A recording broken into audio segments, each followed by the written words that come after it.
Arki Tirema mengibaskan tangannya secara perlahan dan dari kibasan tersebut muncul sebuah angin sangat besar bagaikan topan dadakan mengusir debu tebal yang menyelimuti tubuh para Broden.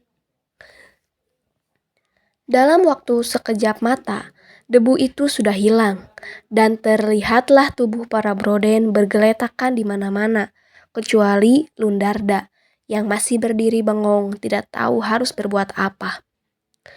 Wahai para Broden yang kuat dan perkasa, berdirilah kalian semua. Tubuh kalian tidak akan terluka sama sekali. Arki Tirema memerintahkan mereka semua untuk bangun dengan suara lembut. Perlahan-lahan, semua Broden yang berbaring bangun, memperhatikan tubuh sendiri dan rekan mereka. Didapatinya tidak ada lecet sedikit pun. Juga tidak ada rasa sakit sama sekali. Yang ada hanya rasa kaget saja sehingga cukup membuat mereka masih gemetaran. Mereka saling memperhatikan satu sama lain. Dan didapatinya pula, semua tidak kurang satu apapun, kecuali cemong di muka mereka karena berkelukuran tanah dan debu. Para Broden, baik laki-laki maupun perempuan juga anak-anak, mengalami syok atau keterkejutan sangat dalam, sehingga masih tidak mampu mengucapkan sepatah kata apapun. Mereka semua hanya mampu saling pandang dengan pikiran kosong. Arki Tirema membalikkan tubuhnya menghadap ke arah para teror lalu berkata, "Teruskanlah kalian semua bergerak. Biasakan dengan tenaga dan kesehatan kalian yang baru." Serentak, Fultalna dan para teror kembali bergerak, melakukan jurus-jurus yang mereka kuasai, namun sekarang dengan isi yang jauh lebih kuat dari sebelumnya. Setelah berkata seperti itu, kembali Arki Tirema membalikkan tubuh ke arah para Broden sambil terus berkata, "Wahai para Broden semua, gerakanlah tubuh kalian semua melakukan tendangan dan pukulan sesukanya. Asal jangan mengenai kawan, namun kejangkan bagian yang sedang memukul atau menendang, maka tenaga kalian akan tersalur dengan baik." Para Broden lalu dengan masih ragu-ragu mulai melakukan pukulan dan tendangan dengan masih sangat kaku. Karena selama hidup mereka tidak pernah belajar ilmu bela diri, Arki Tirema kembali berkata, "Coba kalian tiru gerakan para teror. Jangan terburu-buru, tenang saja." Semua Broden yang ada di sana mulai menunjukkan perhatiannya pada para teror yang sedang melakukan jurus-jurus dahsyat dan mematikan. Tangan dan kaki mereka mengeluarkan tenaga yang bersiutan ketika melakukan pukulan dan tendangan. Bahkan ada yang melakukan beberapa kali tendangan sambil melompat dengan sangat tinggi. Satu persatu mulai para Broden meniru gerakan dan jurus-jurus kaum teror. Meskipun masih kaku, tapi gerakan demi gerakan mulai dikopi sedikit demi sedikit. Namun yang ditiru masih gerakan sederhana, seperti pukulan lurus, tendangan lurus, pukulan menyilang, dan lainnya yang sekiranya masih gampang untuk diikuti. Tanpa mereka sadari, para Broden sekarang mampu mengikuti gerakan kaum teror. Sebelumnya mereka hanya mampu melihat kelebatannya saja, karena gerakan kaum teror itu sebetulnya sangat cepat. Sekarang dengan akselerasi energi yang sudah sangat hebat, bahkan sudah di atas Fultalna sendiri, mata para Broden dengan mudah dapat mengikuti gerakan sulit dan cepat sekalipun. Hanya belum bisa menirukan gerakannya saja. Berbeda dengan Lundarda, karena sudah memiliki ilmu silat meskipun tidak banyak, namun gerakannya sekarang benar-benar dahsyat. Tangan dan kakinya walaupun hanya melakukan tendangan dan pukulan sederhana, namun tenaga yang dikeluarkannya benar-benar membuat angin di sekitarnya menyibak. Setelah dinobatkan dulu waktu masih muda sebagai pimpinan bangsa Brodella, Lundarda memang jarang sekali berlatih, karena di bangsanya dia tidak memiliki lawan. Namun frustasi karena dikalahkan kaum teror, dua komplikasi yang membuatnya menjadi lebih baik banyak karena pasrah daripada berusaha. Sekarang, dengan energi seperti ini, Lundarda mulai mengingat-ingat jurus-jurus yang dahulu masih sulit dilakukannya karena membutuhkan penguasaan kekuatan lebih.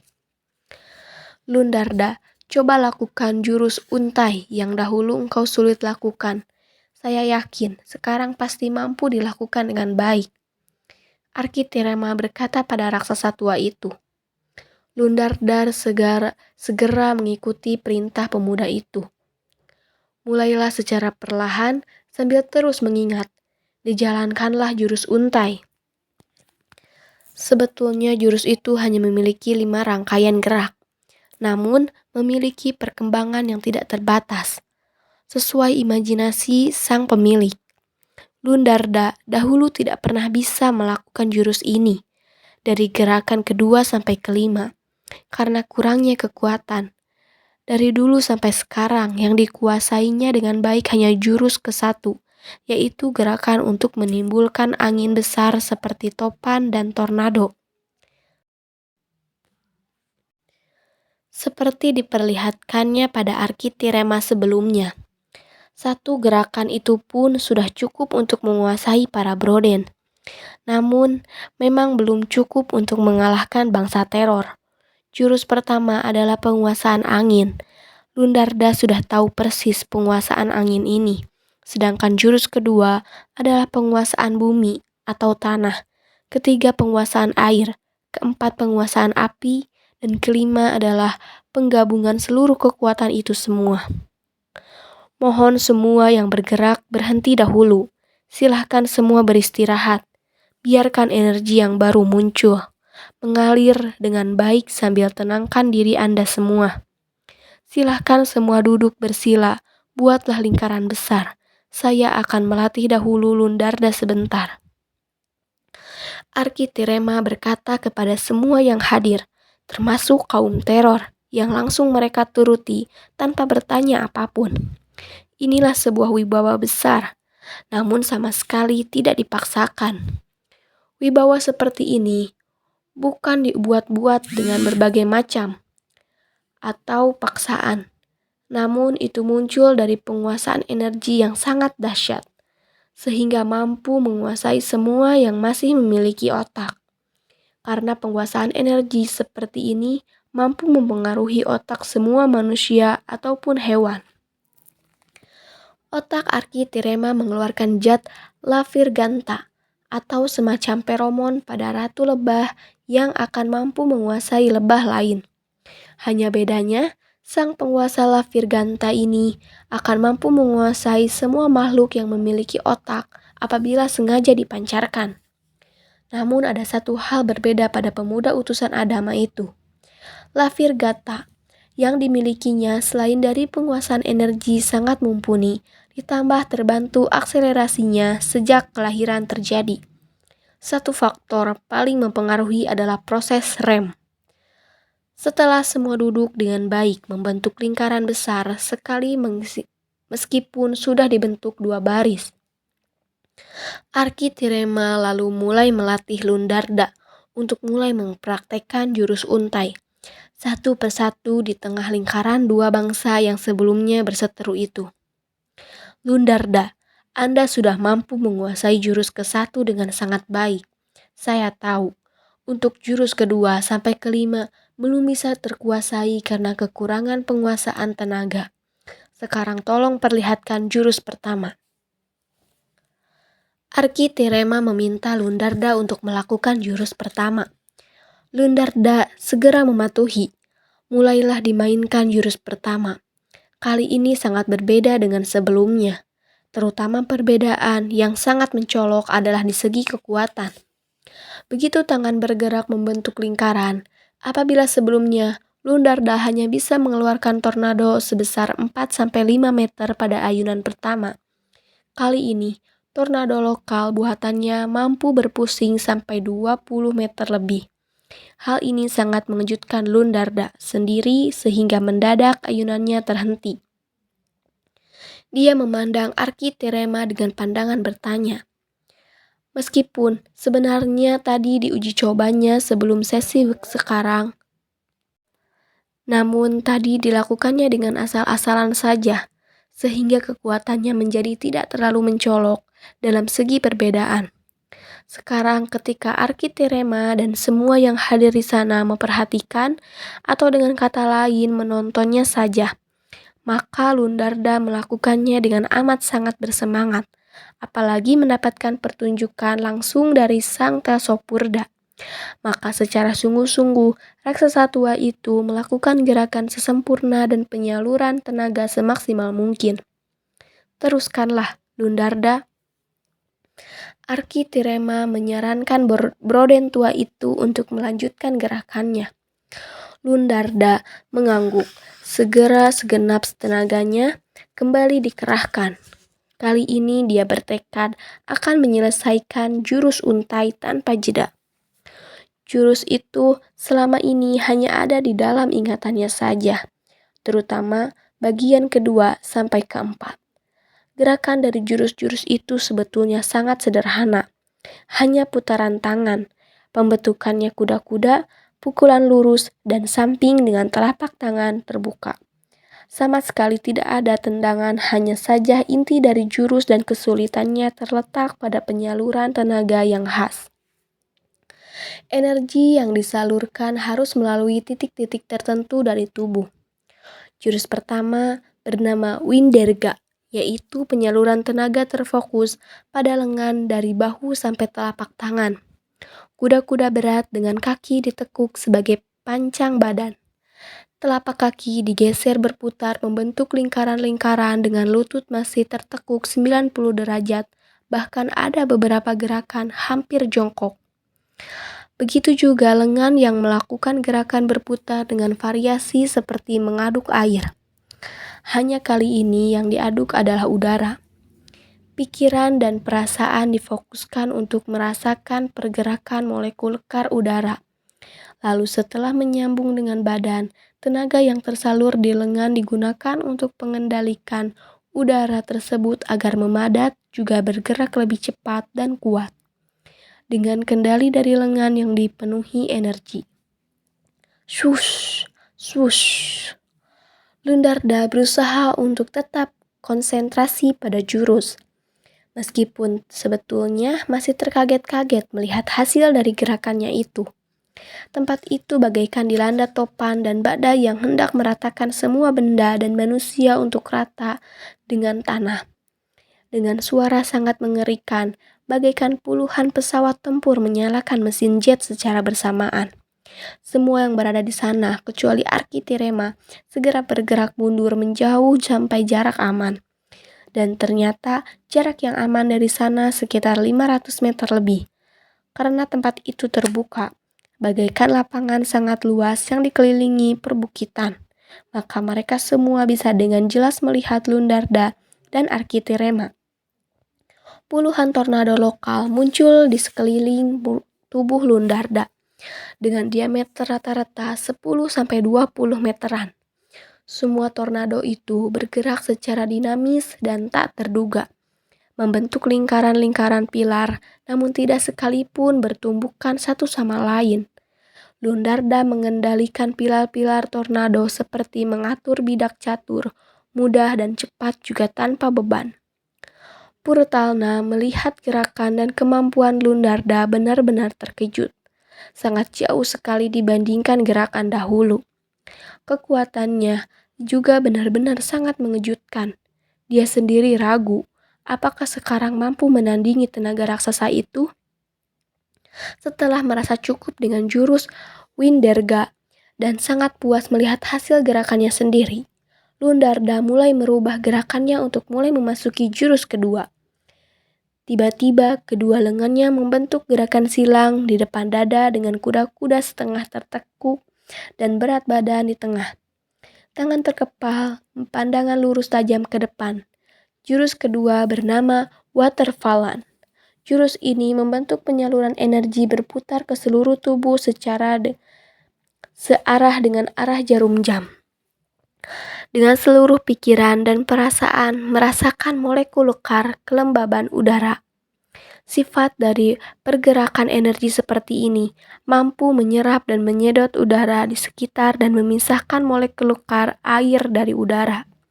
Karena pergerakan energi seperti ini pula, udara di sekitarnya bagaikan tersedot ke arah Lundarda. Tangan Lundarda mulai bergerak secara perlahan, namun mengandung tenaga luar biasa, membentuk gerakan-gerakan khas seperti air yang mengalir. Udara di sekitar mendadak menjadi lembab dan dingin, karena mulai terpisahnya air dari udara, dan terkumpul di bagian muka, belakang, kiri, dan kanan, juga bagian atas ubun-ubun Lundarda. Pelangi mulai terbentuk secara perlahan di sekitar badan Broden tua itu, karena mulai terpecahnya cahaya lundar atau matahari oleh molekul lekar air di sekeliling tubuhnya. Nama Lundarda memang berarti matahari bersinar cerah. Orang tuanya memberi nama itu karena dilahirkan pada waktu pertengahan hari. Tubuh raksasa tua itu mulai bergerak melakukan langkah maju dan mundur. Radius udara dingin semakin melebar luas dan mulai mengenai badan semua yang hadir di sana. Lama-kelamaan semakin dingin dan mulailah muncul kapas-kapas salju di sekitar tempat itu dengan cepat. Udara terasa semakin menggigilkan badan, dan kenyataannya pula demikian. Semua manusia yang membentuk lingkaran sangat lebar tidak terlepas dari radiasi dingin yang dibuat oleh jurus kedua Lundarda. Meskipun berdasarkan jarak sudah sangat jauh, Arkitirema memperhatikan semuanya dengan mengangguk sambil tetap tersenyum. Pemuda itu sendiri tidak terpengaruh oleh udara dingin sangat menusuk karena energi di tubuhnya secara otomatis membentuk tirai pelindung. Semakin lama kapas-kapas salju mulai membentuk butiran-butiran es dengan berbagai macam ukuran dan sangat jelas juga sangat dingin.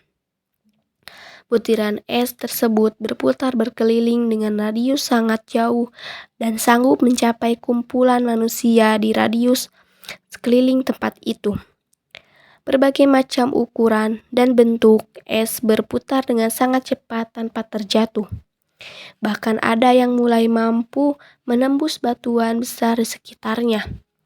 Teriakan panik mulai terdengar di kalangan Brode dan Teror, dan ini segera disadarkan oleh Lundarda yang tadi keasikan menggerakkan jurus Waterfallan. Karena dia sendiri tidak mengetahui sampai sejauh mana kehebatan jurus ini apabila dikerahkan. Oleh sebab itu, terdorong keingintahuannya, Lundarda terus bergerak dan mulai mengendalikan bola-bola es berputar-putar tanpa henti dan terkagum-kagum sendiri melihat hasilnya. Suara berkeretakan terdengar di mana-mana ketika batuan es itu menghantam benda apapun yang dilanggarnya. Trak, trak.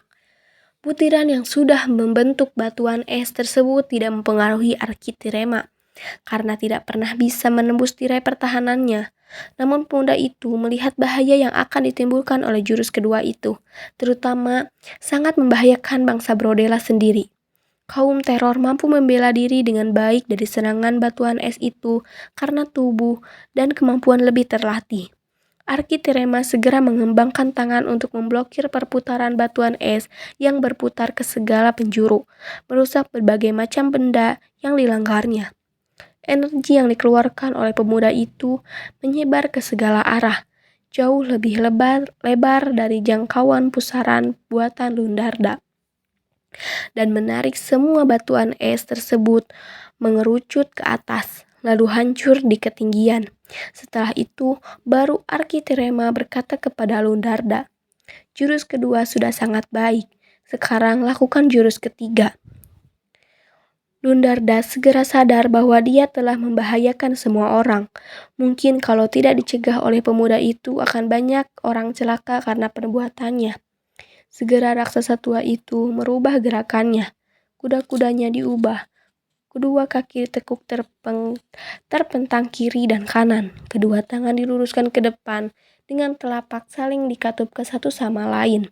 Batuan es yang tadi berputar dan hawa dingin yang menusuk di sekeliling tempat itu mendadak hilang tak berbekas. Lundarda menghirup udara dari mulut dengan gigi terkatup rapat. sehingga ketika proses penarikan udara itu terjadi, terdengar suara desiran sangat keras. Lalu tanpa ditahan, langsung oleh udara itu dibuang secara perlahan dari mulut dengan gigi masih dalam keadaan terkatup rapat, menimbulkan bunyi desis lebih keras.